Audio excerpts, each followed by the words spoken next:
सच्चिदानंद भगवान की जय। श्री राम जय राम जय जय राम। श्री राम जय राम जय जय राम। श्री राम जय राम जय जय राम। श्री राम जय राम जय जय राम। श्री राम जय राम जय जय राम।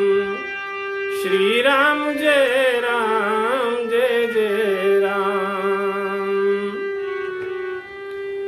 रक्षाबंधन त्योहार आ रहा है 3 अगस्त को।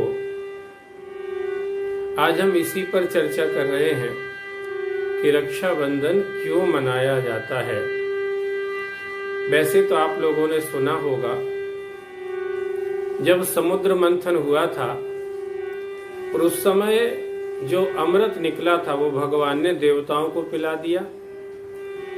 और जब दैत्यों को ये पता चला कि मेहनत तो हमने भी की थी पर अमृत तो देवताओं को मिल गया, तो फिर दैत्यों ने हथियार उठा लिए और उस समय भयंकर देवासुर संग्राम हुआ। और चूंकि देवता अमृत पी चुके थे और भगवान भी उनके पक्ष में खड़े हुए थे, इसलिए उस देवासुर संग्राम में देवताओं को विजय श्री प्राप्त हुई और दैत्य हार गए। तब सब दैत्यों ने जाकर के अपने गुरुदेव श्री शुक्राचार्य जी महाराज को समर्पण किया, आत्मसमर्पण किया। इससे श्री शुक्राचार्य जी महाराज गुरुदेव बहुत प्रसन्न हुए और उन्होंने राजा बलि के द्वारा एक विश्वजित यज्ञ कराने का आयोजन किया कि राजन चिंता मत करो, अब विश्वजित यज्ञ अपना सफल हो जाएगा तो फिर आपको फिर आगे भविष्य में कभी कोई पराजित ही नहीं कर सकेगा। आप हमेशा के लिए जैसे भगवान अजय हैं, श्री राधा वल्लभो विजयते श्री जानकी वल्लभो विजयते, ऐसे ही आप भी हमेशा के लिए अजय हो जाएंगे। ऐसा श्री शुक्राचार्य जी महाराज ने कह करके और बलि के द्वारा एक विश्वजित यज्ञ का आयोजन कराया महाराज। उधर बलि की ताकत बहुत ज्यादा बढ़ गई थी गुरु के समर्पण के कारण से, क्योंकि जो भी अपने आत्मबल को बढ़ाना चाहता है गुरु कृपा से ही आत्मबल बढ़ता है। गुरु के सानिध्य से, गुरु के निर्देशन में जीवन जीने से आत्मबल बढ़ता है। तो ये बहुत शक्तिशाली हो गए दैत्य और इन्होंने देवताओं को पराजित कर दिया। देवताओं को स्वर्ग मिल गया था तो वो भोगी हो गए थे, क्योंकि आदमी को सुख मिलने लगा तो आदमी भोगी हो जाता है, विषयी हो जाता है भोग मिलने से। तो अब जो भोग में लग जाता है वो कमजोर हो जाता है, उसका तन उसका मन सब निर्बल हो जाता है भोगने से। भोगा न भोक्ता वयमेव भोक्ता तृष्णा न जीर्णानि वयमेव जीर्णानि। तो देवता कमजोर हो गए भोग से और ये गुरु के सानिध्य में रह के योग कर रहे थे, ये बलवान हो गए और दैत्यों ने देवताओं को पराजित करके उस स्वर्ग के ऊपर कब्जा कर लिया। राजा बलि स्वर्ग की गद्दी पर बैठ गए और शुक्राचार्य जी ने अब विश्वजित यज्ञ का आयोजन किया महाराज।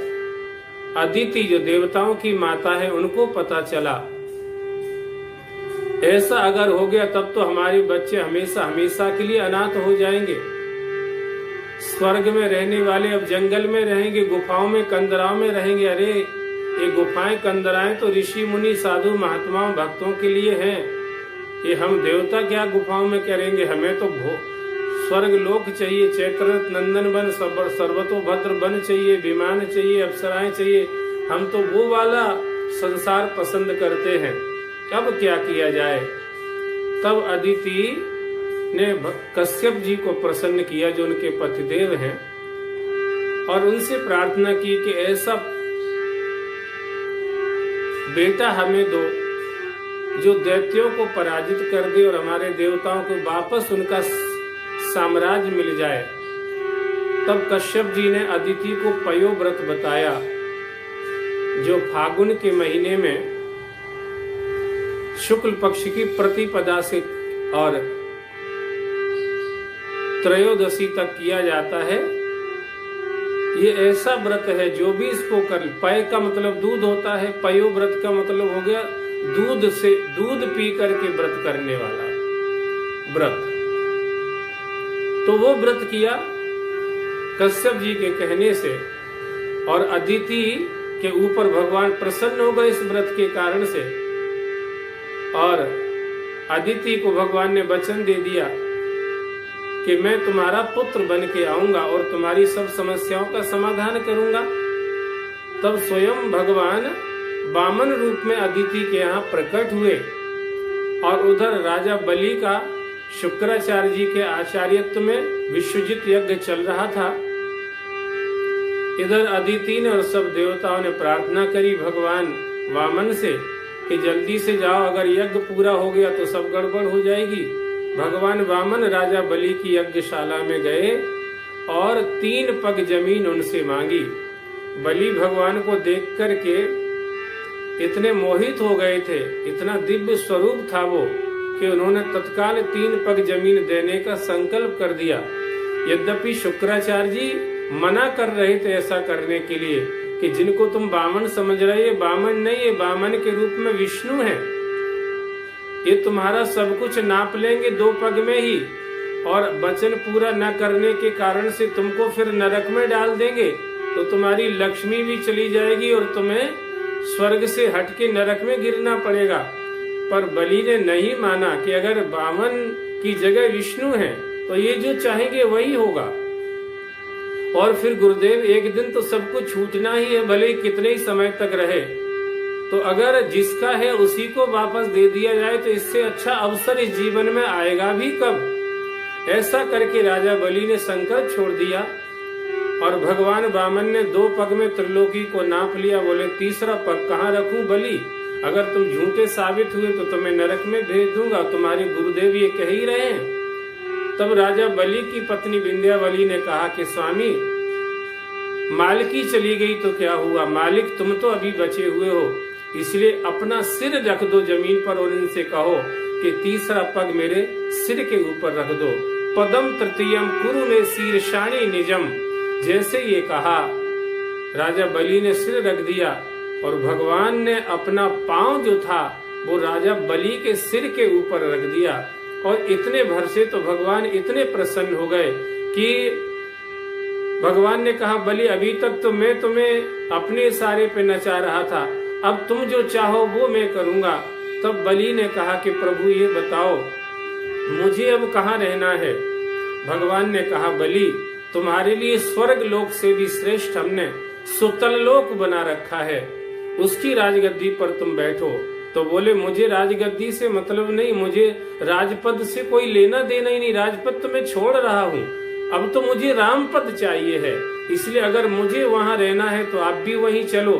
तब राजा बलि के कहने से भगवान भी सुतल लोक में गए, और बलि तो राजगद्दी पर बैठते हैं, भगवान अपना डंडा लेकर के राजा बलि के दरवाजे पर बैठे रहते हैं। कोई भी अगर बलि को डिस्टर्ब करने आएगा तो पहले भगवान ही डंडा मार मार के भगा देते हैं।